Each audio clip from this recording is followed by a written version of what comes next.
I still remember the smell of fresh coffee in the conference room that morning.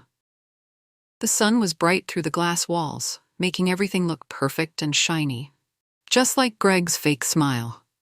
I sat down at my usual spot, notebook ready, not knowing my world was about to crash. Greg, my boss of 3 years at Alira Real Estate, stood at the head of the table in his expensive suit. His voice stayed calm and sweet, like nothing was wrong. "Before we start today's meeting, there's something we need to address," he said, looking around the room, but not at me. "Unfortunately, we've decided to part ways with Jessica Blake." My heart stopped. The room went quiet.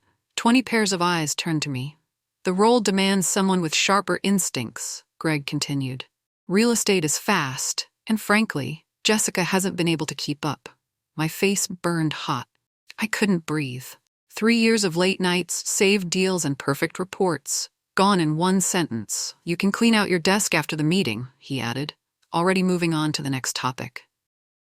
I sat frozen as he continued talking about quarterly goals like he hadn't just destroyed my career. When I finally stood to leave, my legs felt like jelly. Through the glass walls, I saw the maintenance guy already scraping my name off my office door. The next few days passed in a blur. My phone, once buzzing with work messages, sat silent on my kitchen counter. I sent emails to contacts I'd made in the industry. Most went unanswered. The few replies were short and cold. "Sorry to hear about your situation. We don't have any openings right now." I tried calling Mark, a recruiter who'd been trying to poach me just last month. His assistant said he was busy. He never called back. Word travels fast in commercial real estate. Greg had made sure of that. By the end of the week, I heard through an old colleague what everyone was saying. Jessica Blake, the incompetent girl who fumbled the Westhill warehouse deal. $12 million down the drain because she couldn't spot the obvious issues. I stared at my laptop screen, tears of anger burning my eyes. The truth was exactly the opposite. I had spotted the issues. I had the proof. I opened a folder on my personal drive and found it, my memo from 3 months ago, with the subject line, "Urgent, Westhill Warehouse Risk Assessment." The date stamp showed I'd sent it 6 weeks before Greg approved the deal. In it, I'd listed every problem, every red flag. I'd specifically warned against moving forward without additional inspections. Greg had ignored it all, and now I was taking the blame. On day 10 of my unemployment, I finally stopped crying in the shower. Instead, I got angry. Real, clear-headed angry. The kind that makes you think straight. I called Carolyn Haynes. We'd worked together 2 years ago, before she left for a bigger firm. I'd saved her hospitality project when the numbers weren't adding up. She'd promised to return the favor someday. "Jessica," she answered on the first ring. "I heard what happened. Greg Stanton is a snake." We met at a small cafe downtown, away from the usual business lunch spots. Carolyn looked sharp in her designer suit, a Veyron Holdings pin on her lapel. I felt underdressed in my casual clothes, but she hugged me like it didn't matter. I told her everything, the Westhill deal, my warnings, the public firing. I showed her my memo on my tablet. "This is everything I feared," she said, reading it carefully. "The structural issues, the zoning complications, the cost overruns, you called it all." I nodded, swallowing hard, and Greg ignored every word.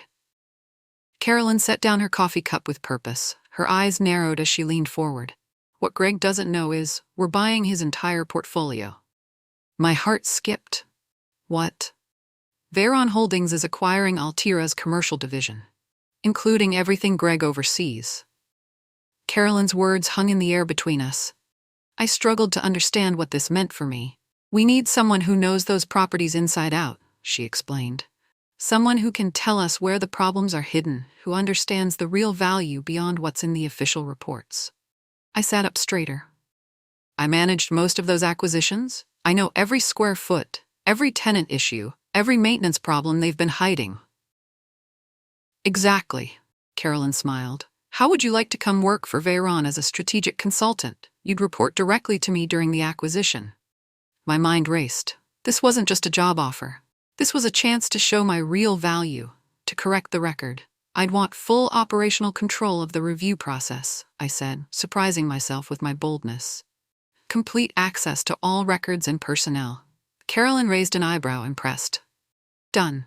She pulled out a folder and slid it across the table. Inside was a consulting contract with Veyron Holdings, with a salary that made me blink twice. "You start Monday," she said. "Congratulations, Jessica. You're going back in." I signed the paper with a steady hand, a strange calm settling over me. This wasn't about revenge. This was about truth. Exactly 33 days after my firing, I stood in the elevator of the Alira building, my heart pounding against my ribs. I wore a navy blue suit I'd bought with my first Veyron paycheck. My hair was pulled back in a sleek ponytail. Around my neck hung a Veyron Holdings visitor badge. The doors opened on the 14th floor, my old floor. The receptionist did a double take when she saw me. I smiled politely and walked past her to the main conference room where the transition meeting was scheduled to begin. I paused outside the glass doors, watching Greg hold court. He was laughing, showing off his new Rolex, completely unaware of what was about to happen. I took a deep breath and pushed the door open. The room fell silent. Greg's sentence died mid-word as he saw me standing there. "What is she doing here?" His voice cracked slightly, his face draining of color. Carolyn walked in behind me, followed by two Veyron executives. "Good morning, everyone," she announced to the room. "I'm Carolyn Haynes, Managing Director at Veyron Holdings. As you know, we're acquiring Altira's commercial division. Jessica Blake will be our lead transition executive. She'll be reviewing divisional performance, restructuring leadership, and optimizing operations across this portfolio." Greg's mouth opened and closed like a fish. "But," I walked to the front of the room. "Let's get started. I'll need access to your last 6 quarters of reporting, all leasing data, and internal memos on the Westhill warehouse project," I said, opening my laptop at the head of the table where Greg usually sat. Greg remained standing, looking lost in his own conference room. "This is unusual. Jessica was let go for incompetence. She's not qualified." "She wasn't incompetent," Carolyn cut in coldly. "You were just too insecure to recognize her value." The silence that followed was thick enough to cut with a knife. Greg's team looked between us, sensing a shift in power they didn't yet understand. I kept my voice professional. "I'll also need to speak with your department heads individually.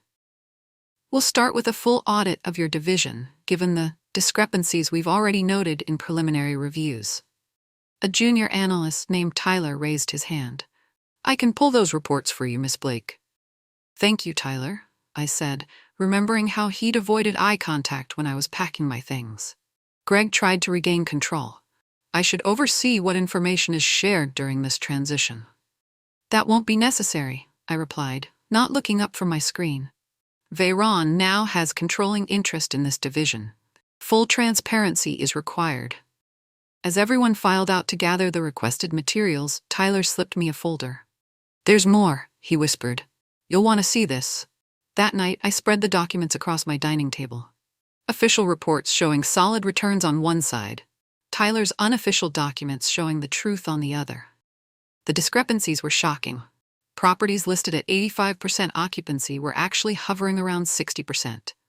Maintenance costs were being shifted from one building to another to hide systematic problems.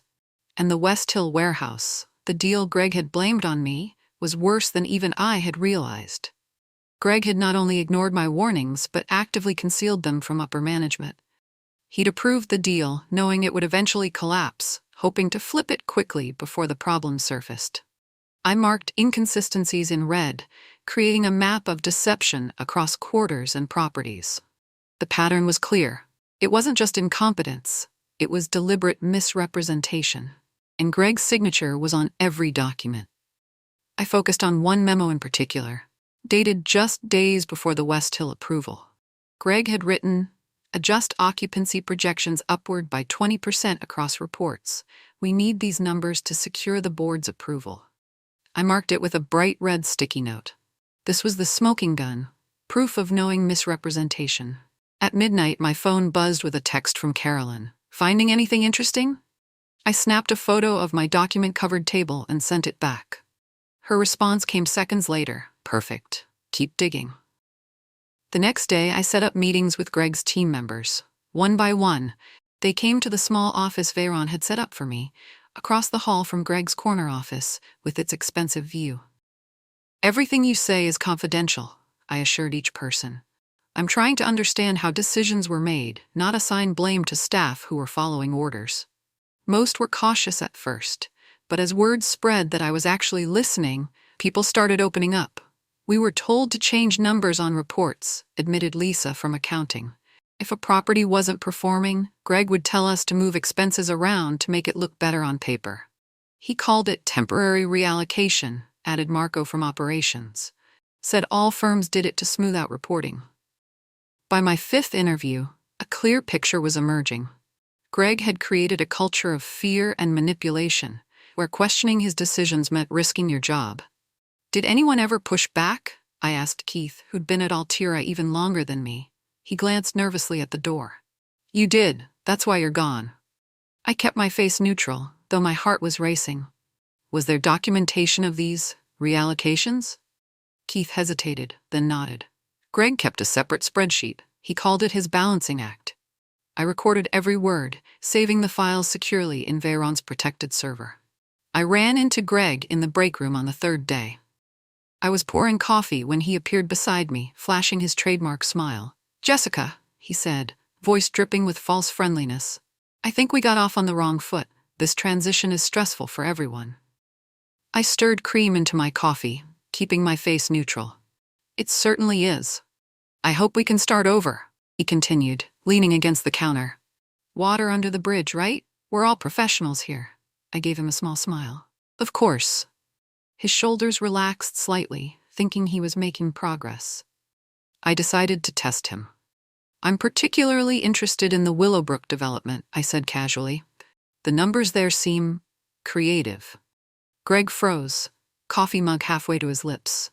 Willowbrook was a property that had never been publicly disclosed. It was being developed through a shell company that only top executives knew was connected to Alira. How do you know about that project? He asked, his voice suddenly tight. I let my smile widen just slightly. I kept receipts, Greg, on everything. The color drained from his face as he realized what I meant. I had documentation, records, proof. If you'll excuse me, I said, stepping around him, I have a meeting with the compliance team. By the end of the week, I had enough evidence to bury Greg's career 10 times over. I organized everything into a comprehensive report and presented my findings to Carolyn. This goes beyond poor management, Carolyn said, flipping through the documentation. Some of this could be considered fraud. If Veyron takes full ownership, we inherit this liability. I nodded. I've highlighted the most concerning issues. The pattern of misrepresentation dates back at least 2 years. And it's not just the Westhill project. Carolyn leaned back in her chair, thinking, we need to bring in legal. This changes our acquisition strategy. What do you want me to do next? I asked. Initiate a formal audit, she said decisively. Full scope, no restrictions. If we're buying this division, we need to know exactly what we're getting. I felt a flutter of nervous energy. A formal audit would mean putting everything on record. There would be no hiding the truth anymore, for anyone. You have the authority, Carolyn added. Use it. I nodded and returned to my temporary office. I drafted the formal audit notification and addressed it to Greg. My finger hovered over the send button for just a moment before I clicked it. The email was brief and professional. This notice serves to inform you that a formal audit of your division will commence Monday. All materials must be prepared within 72 hours. The audit announcement sent shockwaves through Alira. Executive assistants scurried between offices with stacks of folders. Conference rooms were booked for urgent strategy sessions. And Greg was nowhere to be seen. He called in sick today, his assistant told me nervously when I came looking for the preliminary documents. By lunchtime, rumors were flying. I kept my head down, focusing on the data, not the drama. But when Maya from IT stopped by my office, I knew something was happening. You should know, she whispered, closing my door. Greg accessed the server remotely last night. He was online until 3 a.m., deleting files. My heart sank. Can you recover them? She nodded. I've been mirroring his activities since the audit was announced. Company policy. Smart, I said, impressed. Can you show me what he removed? We spent the afternoon reconstructing Greg's digital trail. He'd deleted dozens of documents, mostly emails and internal memos related to troubled properties. But Maya had everything backed up. This one seems important, she said, pulling up a file titled Westhill Redevelopment, Internal Memo, Risk Concealment. We read it together, and my hands began to shake. The memo detailed exactly how Greg had intentionally concealed known structural issues to push the deal through, the very issues I'd warned about.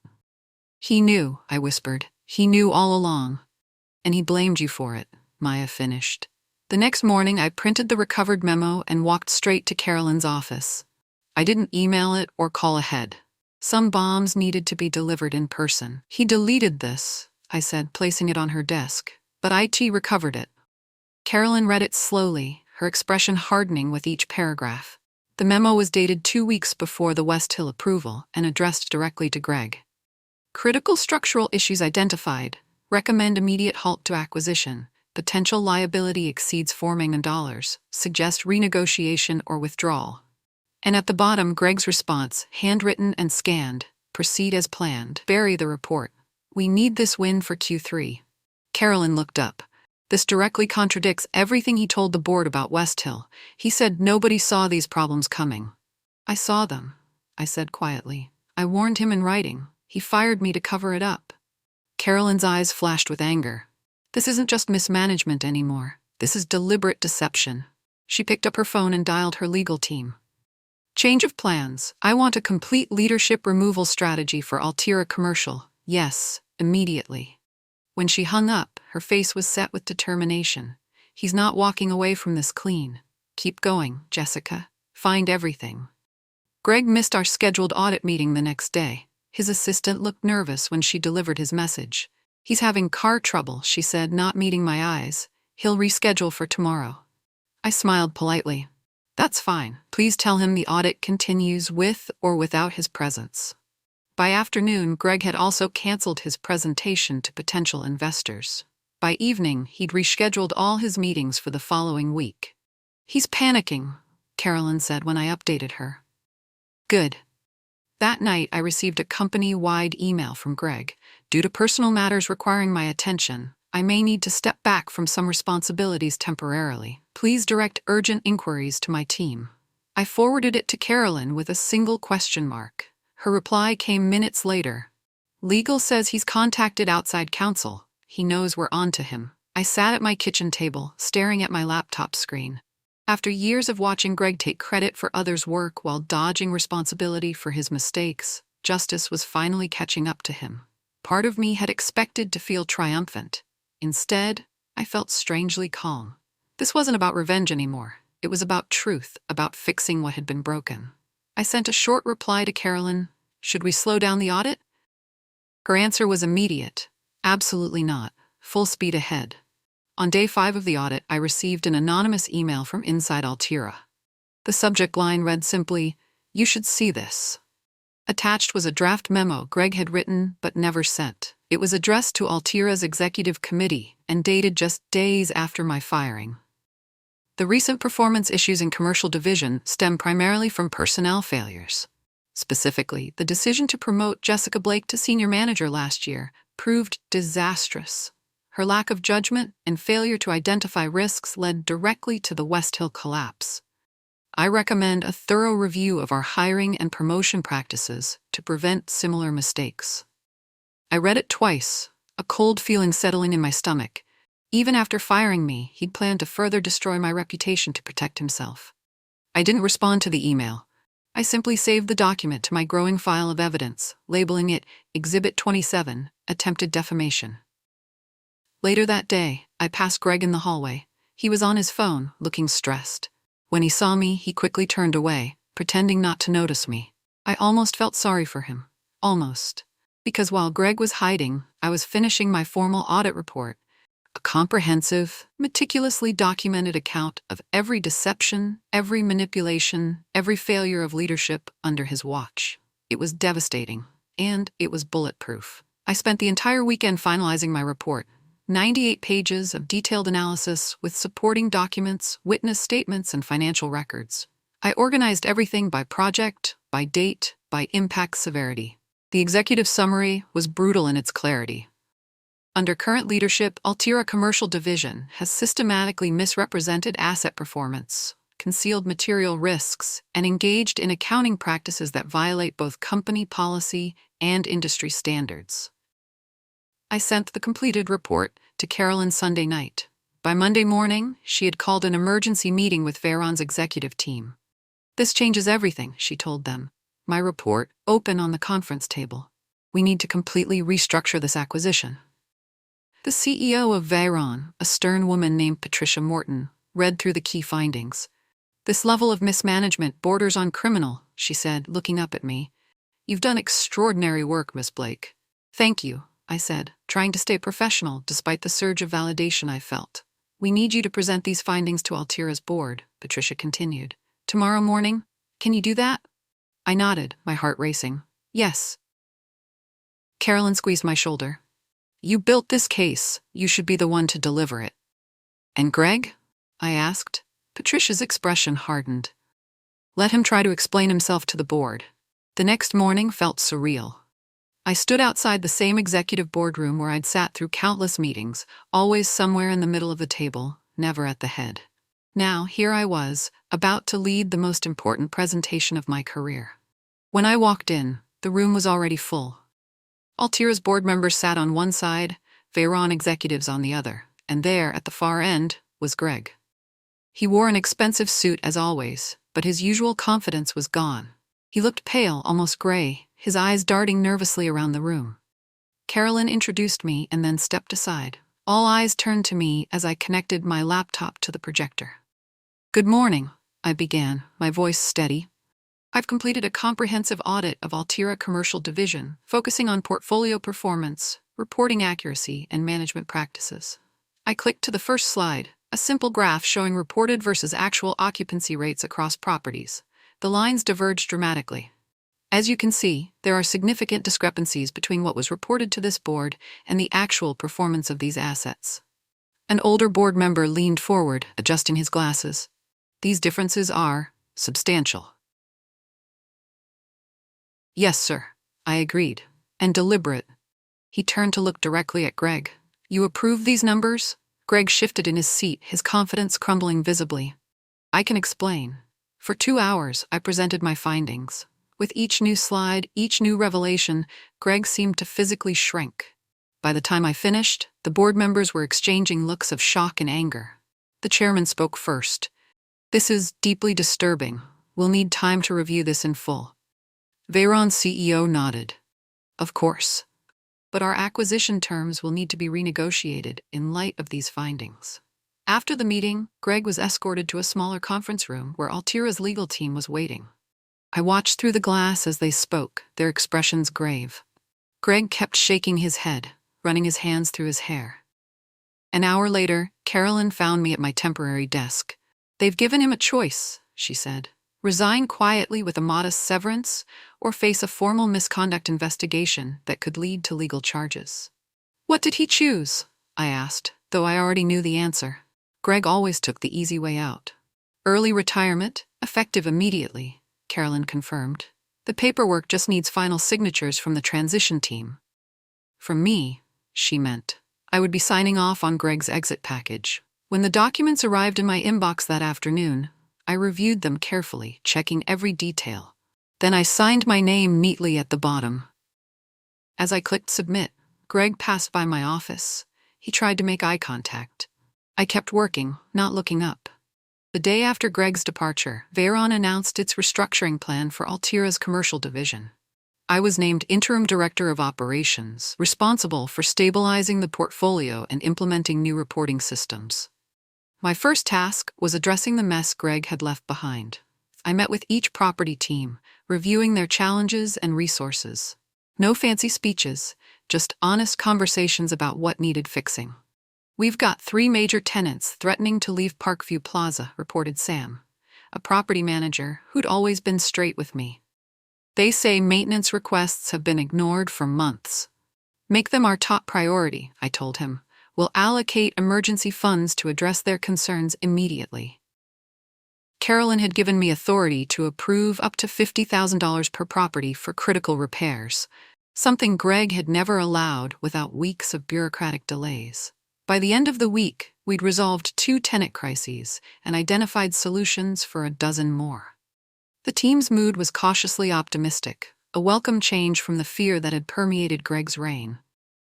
As I walked back to my office, Keith, the veteran who'd warned me about Greg's separate balancing spreadsheets, stopped me in the hallway. "You know," he said quietly, "you should have been running this place from the start." I felt a rush of validation, sweeter than any revenge could have been. I nodded, allowing myself a small smile. Now I am. Not everyone embraced the new leadership. Greg's former deputy, Marcus, had been his right-hand man for years. He'd benefited from the same system of favoritism and corner-cutting. When I asked him for updated projections on the troubled East Side project, he sent back Greg's old numbers, unchanged. "These don't reflect the actual condition of the property," I said during our one-on-one meeting. "We need accurate reporting moving forward." Marcus leaned back in his chair, my arms crossed. "These numbers worked fine for 5 years. I don't see why we need to change everything just because you have a personal vendetta against Greg." I kept my voice calm. "This isn't personal. It's about honest business practices." "It seems very personal from where I'm sitting," he shot back. The next day, he missed our follow-up meeting. When I checked his recent work, I found he'd been telling property managers to continue operating under previous guidance. I'd given him a chance. He'd made his choice. I drafted a termination letter, citing Clause 9 of his contract, neglect of fiduciary duty in providing accurate financial reporting. The letter was on his desk by noon. By 2 p.m. he was escorted out of the building. Carolyn called me after receiving my report on the situation. "You just saved us $4 million in potential losses," she said. "Keep going." Over the next 2 weeks, I rebuilt the division from the ground up. New reporting templates, new approval processes, new maintenance schedules. I promoted people who had been overlooked under Greg's leadership and created clear paths for advancement based on performance, not favoritism. The Westhill warehouse, the project that had supposedly been my downfall, required special attention. I brought in structural engineers to fully assess the damage, environmental consultants to address the contamination issues, and legal experts to determine our options. The conclusion: the property could be salvaged, but only with significant investment. I presented Veyron with 3 options, complete with cost projections and timeline estimates. They approved my recommendation immediately. With the most urgent fires contained, I wrote my final summary report on the division's transition. 30 pages of clear, factual assessment. The last page read simply, "Conclusion: gross mismanagement by former leadership created systemic issues throughout the portfolio. With proper oversight and transparent reporting, these properties can return to profitability within 18 months." I didn't mention Greg by name. I didn't need to. Carolyn forwarded my report to Alira's parent company. Their response came within hours, a request for me to meet with their executive team to discuss a permanent position. Veyron's acquisition of Alira Commercial was finalized on a Tuesday morning, exactly 2 months after Greg had fired me in front of my colleagues. The announcement went out company-wide. Veyron Holdings completes acquisition of Alira Commercial Division. A second email followed minutes later. Leadership announcement: Jessica Blake, named Regional Executive, Veyron Commercial Properties. My new office was on the executive floor, larger than my old space, with windows overlooking the city skyline. As I unpacked my things, I couldn't help but think about how much had changed. My new role gave me authority over all properties formerly under Greg's control, plus additional assets Veyron had acquired in the region.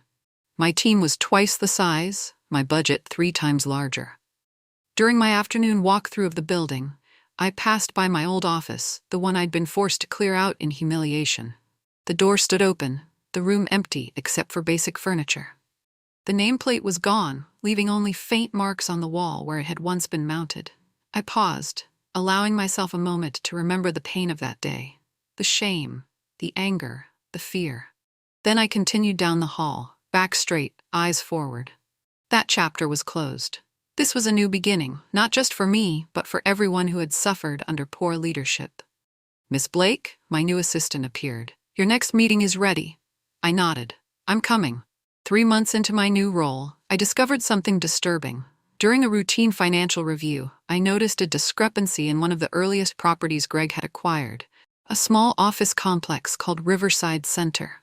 The initial purchase documents showed unexplained cost overruns that had been buried in subsequent reports. Digging deeper, I found a $3.2 million deficit that had never been properly accounted for. This wasn't just sloppy bookkeeping. This was a deliberate attempt to hide a massive financial hole, one that still affected our current balance sheets. I spent a weekend reconstructing the paper trail, following the money through years of creative accounting. What I found was Greg's original sin. He'd overpaid for the property to secure a personal kickback, then hidden the loss through years of manipulated reports. Monday morning, I presented my findings to Carolyn with a solution already mapped out. Restructure the debt, renegotiate with the lenders, and absorb the loss in our stronger performing properties. This would have tanked us if it had surfaced during the transition, Carolyn said, reviewing my plan. How did you even find this? I was looking at historical acquisition patterns, I explained. The numbers didn't add up. She shook her head, impressed. You don't miss a thing, do you? I allowed myself a small smile. Not anymore.